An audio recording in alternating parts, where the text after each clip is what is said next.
Post the Olympics, something very exciting is happening in Paris at the moment. In fact, it sounds like a buzz.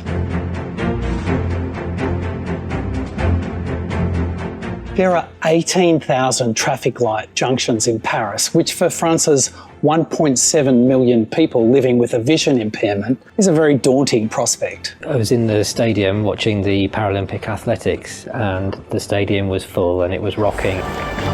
And then the event moved on to the long jump with the blind athletes. The athlete requires absolute silence, and his coach is then clapping so that he's able to identify where he can take off from.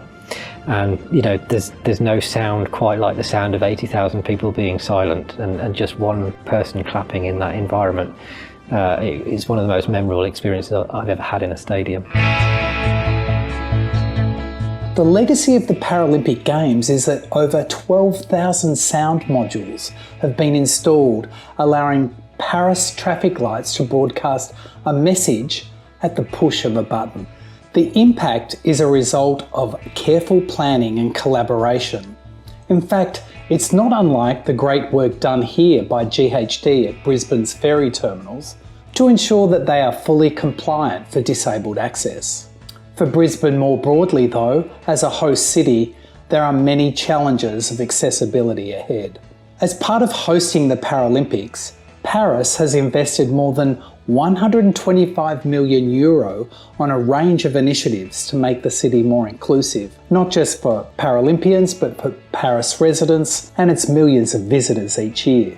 This includes an impressive plan increasing the number of accessible municipal buildings from 45% 2 years ago to what will be 95% next year. 100% of Paris's bus lines are now accessible, and the addition of 1,000 accessible taxis will be felt long beyond the Paralympics closing ceremony.